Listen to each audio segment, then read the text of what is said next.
You're listening to 95.3 WBEV, powered by Daily Dodge. It is now time for the Garden Doctor. It's 10:31, and you can call him at the Ho-Chunk Gaming Wisconsin Dells hotline.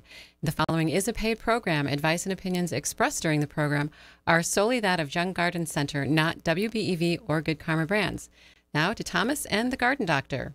Well, thank you so much, L.A. Yes, we are joined with Dick Zondag, the Garden Doctor. That number, I know you have it in your speed dial, 920-885-4446. If you have a question related to, or something else maybe, related to the Garden Doctor. Dick, it's been a while. Second time we met your brother Bob last week. Right, Bob last week, and next week I will be in California, so it will be another stand-in.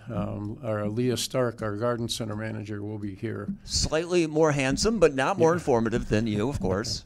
No, she's very, very well-versed, as Bob was. So, absolutely. Yeah, this morning I brought along a couple of things to hide behind, but you know, the fall mums are in full bloom now, and so if you want to decorate your landscape with a little bit of extra color, the fall mums really do a great job. We also have fall asters available, which are in purple, color of purple. I also went out into the dahlia field. We grow a lot of our dahlias and brought some of those. Now, it's not time to plant dahlias. They're planted in the spring, but I wanted to bring a few of them along because they really make a very colorful display. Not only if you want to grow them in your landscape, but they also make good cut flowers. And so they'll last a week to 10 days in cut flowers, as a cut flower, and they come in many colors, vibrant red and whites and bicolors. So next spring, if you want to plant something that really looks nice in your yard, dahlias, and they grow to be about 4 to 5 feet high, so they need to be staked or they fall over. But if you stake them and grow them properly, they really add a lot of color to your yard, and you can also use them for cut flowers. I really like this one. Kind of looks like a lion's mane to me. Yeah. But are these pretty drought resistant? Are they pretty hardy plants? Yeah, they Wisconsin? are. They're very, very drought resistant. You know, a little watering doesn't hurt them. They do not last over the winter in the ground. So if you want to keep them from year to year, as soon as they're frosted, you have to dig them up and cut them off right above the ground. But and you store them in like a bushel basket or a box. You just put peat moss over them.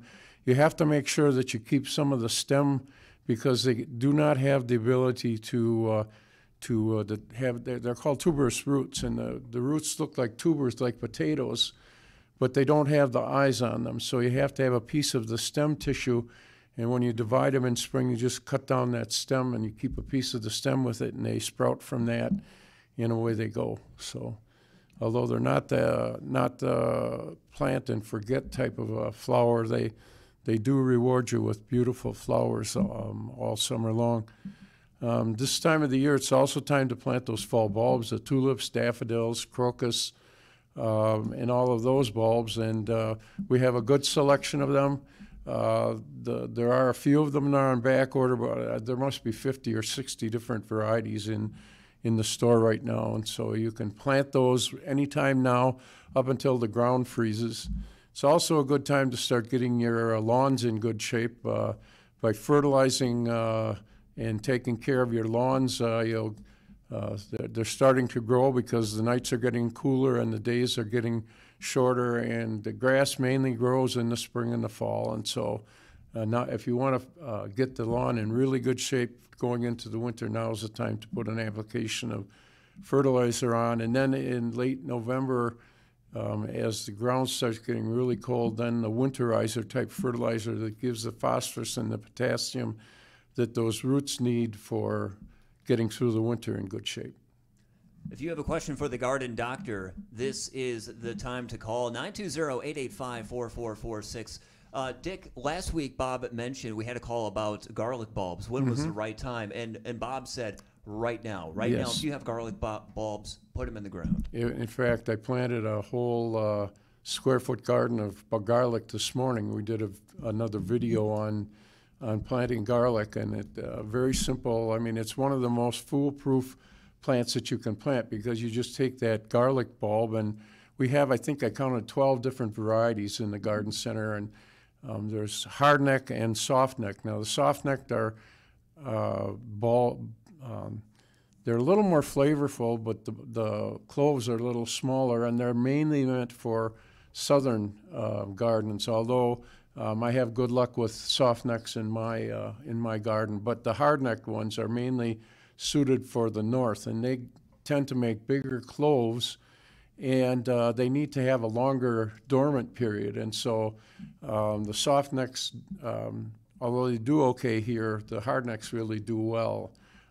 You go too far south, and hardnecks do not get enough cold treatment to come through. And so what you do is you plant them shallow, maybe so that there's an inch or two of soil over the top of the clove, and you make sure that when you break that bulb up with the cloves, you just take the largest cloves and you plant them so that the bottom of the bulb is about 2 inches deep in the soil.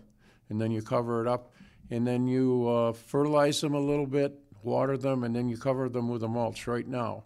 And what you want to happen in the fall is you want the roots of that clove to start growing. And be sure you plant the piece that was attached to the base of the garlic, because the roots will come out of that end and go down into the soil. And it's basically the same thing with fall bulbs. You want them to go into the soil right now, because the soil is still warm enough that they'll start developing roots, and then when it freezes, they get their dormancy, and then when the soil warms up in the spring, they start to grow. Is there much of a difference between the flavor profile of a soft neck or hard neck garlic? The soft neck tend to be a little more flavorful than the hard neck, and they do store a little better, but you get much better production with the hard necks here in this area. And you mentioned preparing our lawns for spring. I believe Bob was mentioning last week that we don't want to fertilize right now, that we want to instead plant grass seed. What exactly do we want to be doing to our lawns right now? Yeah, if you've got bare spots, now's the time to plant the seed, because the soil is still warm enough that seed will germinate and will have enough time for it to grow and establish so it makes it through the wintertime. But fertilization should be done right now, because you want that plant to start growing really well, and the roots to penetrate farther down so that they do a much better job for going through the winter. Are there certain types of fertilizer that focus on root growth for grass rather than just the leaves? Yeah, the nitrogen is what makes the top growth. It makes the grass grow. But the potassium, now phosphorus, most of the lawn fertilizers do not have phosphorus anymore in them because of the problem with leaching that fertilizer and it going into streams and lakes and causing the lakes to bloom. So most of the fertilizer is nitrogen, which is the first number, and potassium, which is the last number. Well, we do have a question for the garden doctor. You can get yours in as well, 920-885-4446. Let's go to the phones. Good morning. You're speaking with the garden doctor. Hello.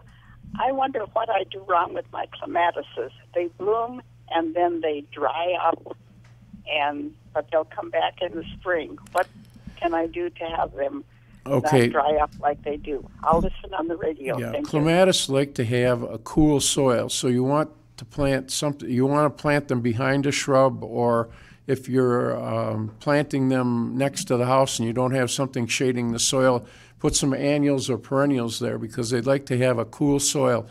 They're also a plant that requires a very sweet soil, so putting a cup full of lime around the base of the plant, working that into the soil, and then maybe using some rock phosphate will also give you much more root growth, or just a general fertilizer will also do well. But they like to have that sweet soil, and so clematis and lilacs like a sweet soil. So a cup full of lime, any kind of lime, around the base of the plant, just work it in and then water it in, and you should have much better luck with your clematis.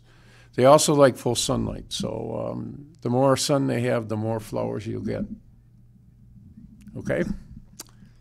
Thank you so much. And you mentioned a term right there, Dick, sweet soil. Yep. So that doesn't mean like open up a pixie stick and start pouring it into the ground. What does that mean? No.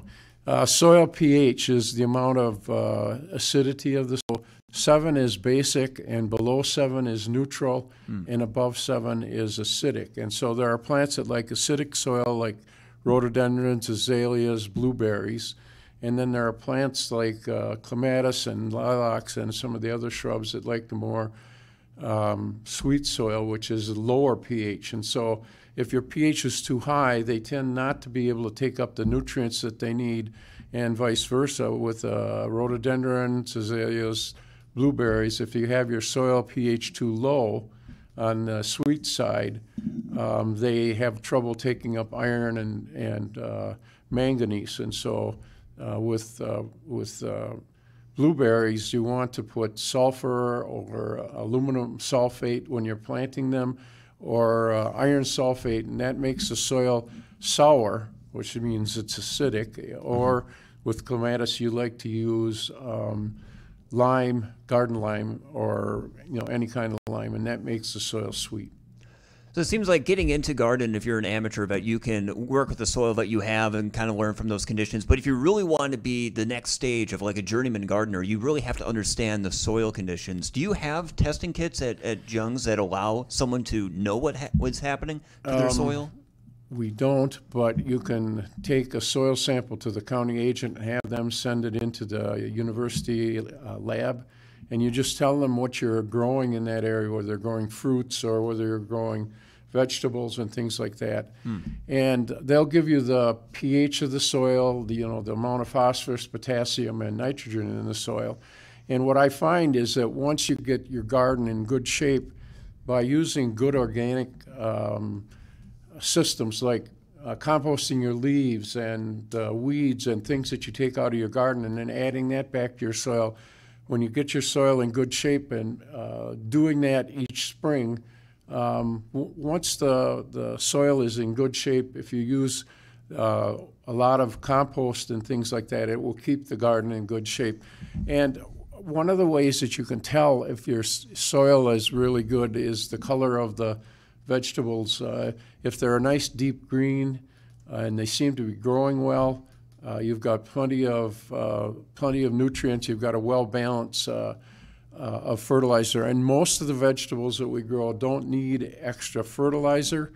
The one exception or the two exceptions to that would be onions, because they have a very small root system. You want to use a little higher nitrogen fertilizer in the early part of an onion's life so that it grows nice big leaves.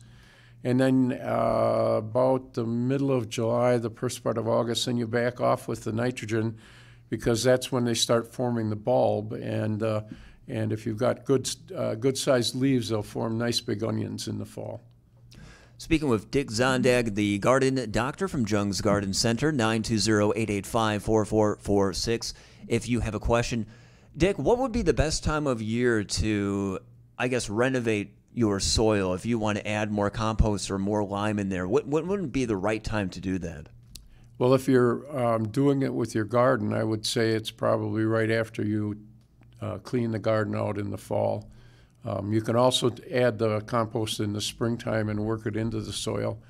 There are a lot of videos out there on using mulch for your soil, and mulch is a great thing to build the soil up, because if you're using an organic mulch like hay or straw or marsh hay, you use a little extra fertilizer with it, because the microorganisms in the soil start to break that organic mulch down into the humus or the organic matter that you need, but it takes nutrients out of the soil to do that. So if you're using hay or straw as a mulch, you want to add a little extra fertilizer so it's not robbing the plants of the nitrogen. But what I think really helps a lot is adding the compost in the springtime and working it in the soil before you plant your seeds or your plants, because that will add the nutrients that you've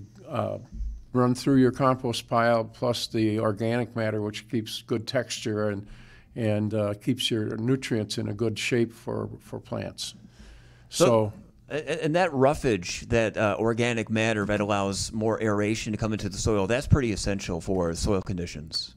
The more organic matter you put in the soil, the better your plants will grow if it's composted. Now, the reason you compost this organic matter before you put it into the ground is if you add raw organic matter to the soil, the microorganisms in the soil tend to compete with the plants for the nitrogen, which they're breaking down, and the microorganisms have to grow in number and size to do that breakdown of the soil and of the organic matter. And so if the soil is marginal in nutrients, the microorganisms will win out, and your plants will look like they're starved. So by composting them, putting the leaves or the grass clippings or the hay or straw into a compost pile, adding fertilizer to that to get the organic matter broken down by these microorganisms.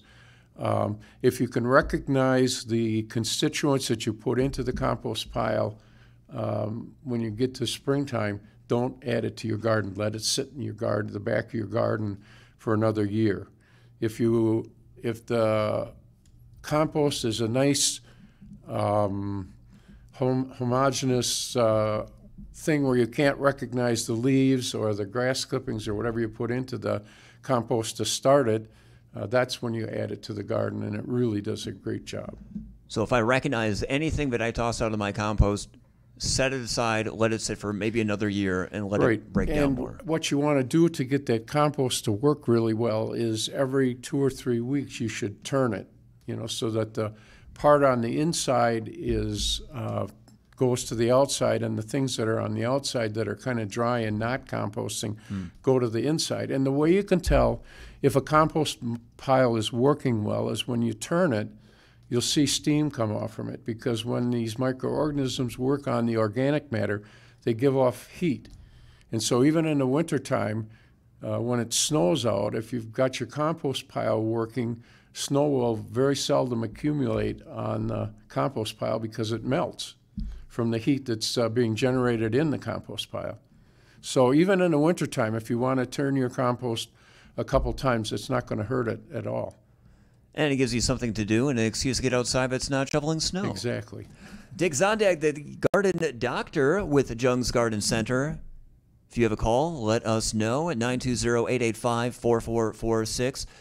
Dick, Jung's has 5 locations around the area. Yes, we have 3 stores in the Madison area, one on Northport Drive, that's Madison North. Madison South is on Nesbitt Drive, which is just off 151. If you want to go to the store, you get off on PD, and then you turn right, and then you make a left right away. And then there's one in Sun Prairie right on 151 as you're coming into Sun Prairie. We have one in Randolph, of course, it was the original, and then one in Stevens Point on Highway 10. We also had one in Appleton for the springtime, and we're going to be opening that up again in February. So we'll have 6 stores, and then depending on how that works out, we'll decide whether Appleton is a market that we want to penetrate. That's an exciting feature. Do you have any special plants that you bring out for that grand opening ceremony? Oh yeah, we have some sales, and we have a real good selection of houseplants, because in the middle of winter that's about all that you can grow. But then we have all the seeds and fertilizers and equipment that you need for a good garden. And yeah, it turned out pretty good this year, and we're hoping that next year it will be even better. Dick, you mentioned at the beginning of the program that you guys are working on a video series at Jung's, and that's been something that you guys have been experimenting a little bit more. Where can people find out more about these videos, and what sort of projects have you guys been working on? Yeah, well, we have some of the videos on the website, but in the back of my mind, I think we're going to probably start a YouTube channel, which we'll probably announce next spring, and we'll work on getting the videos that I've done. I've done probably 25 or 30 of them already, and we've got to get them edited and in good shape so they look reasonable as far as the information that they give and that sort of stuff. But yeah, I think the more information we give the customers, the better they have with our products, and so that's why we do the Garden Doctor show, and we try to have information for people. Like with planting bulbs, we have a pamphlet on planting bulbs, and now's the time to get them in the ground, because then they have more of a time to establish, to root down and get ready. So when the cool season comes and the winter comes, the bulbs will be, the inhibitors that are in the bulbs that keep them from blossoming right now will be degraded, and then the next spring when the warm weather starts to come, then the species crocus will be first, and then the crocus and daffodils and tulips and hyacinths and things like that will break forth and signal that spring is here. Yes. 920-885-4446. We do have a caller. Let's go to the phones. Hello, you are with the Garden Doctor. Yes, I have stargazer lilies, and I've had them there for quite a few years, and they're kind of taking over my perennial garden.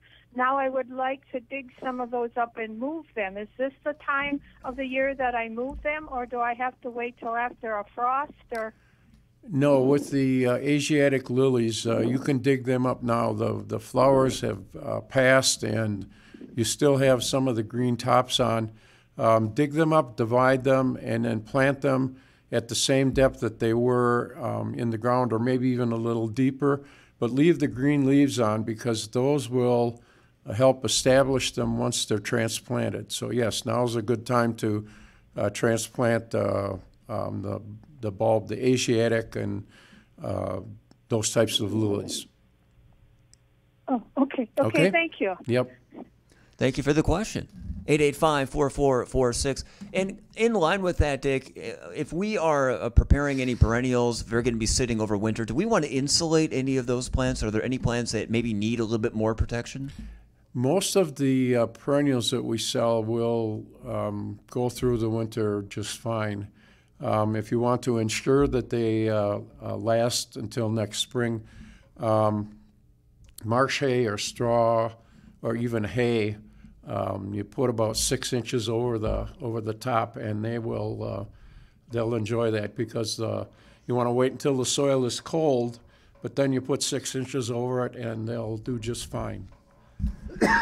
885-4446. If you have a question for the Garden Doctor, we have another call. We go back to the phones. Good morning. What's your question?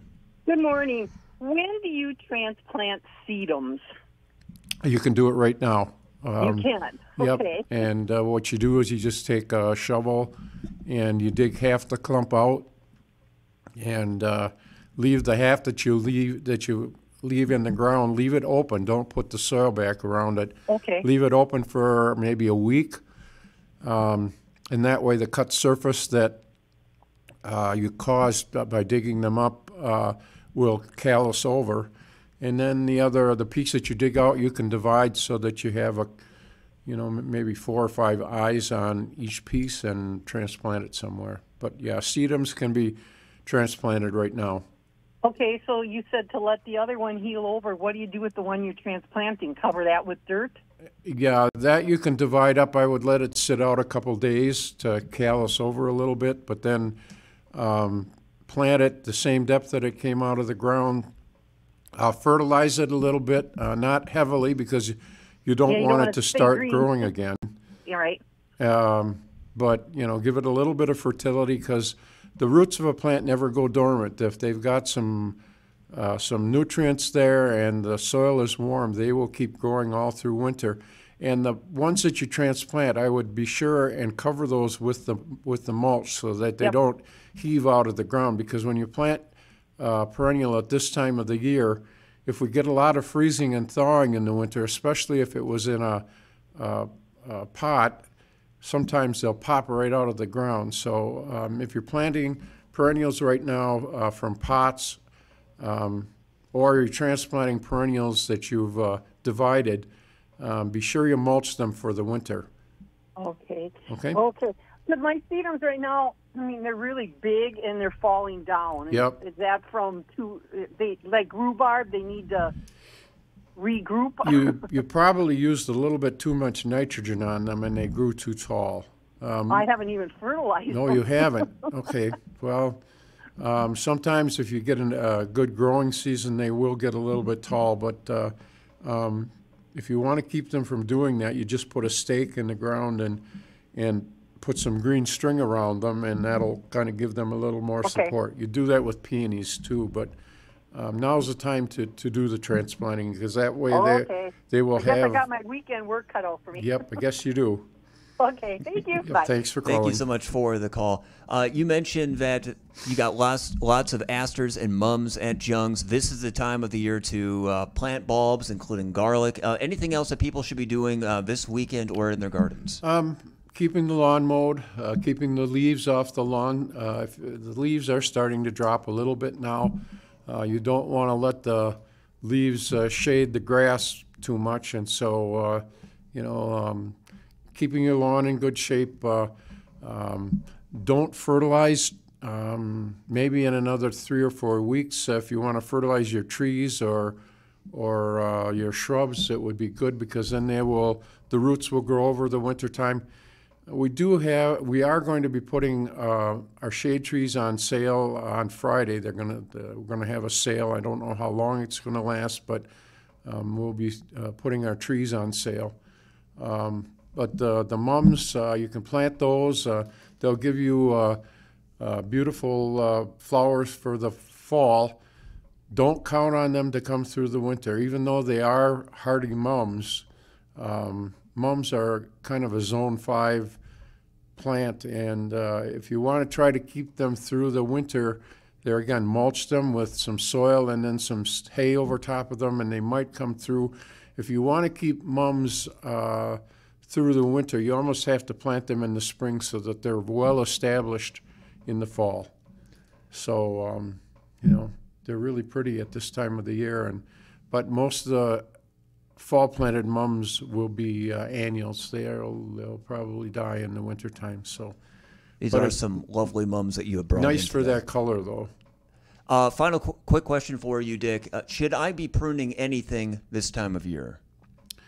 We're right in that zone where the best way to do that is to look at the ends of the twigs and see if there's a winter bud there. If there's a winter bud, then you can start pruning, because we're right in that quiescent period where if you trim too much, especially with roses and things like that, they may throw on another flush of growth, and that growth won't be winter hardy. And so I would say another three weeks or so, you'll be real safe. But if the plants that you want to trim has nice winter buds set, you can trim it.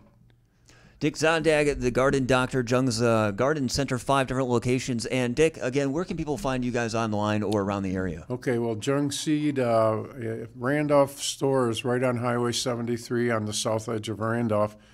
We do have a website. We have several websites, actually, but jungseed.com is our website, and all the garlic and the fall bulbs and things like that are on the website. So, if you want to go online and order them online, you can do that too, and they'll be sent out almost immediately.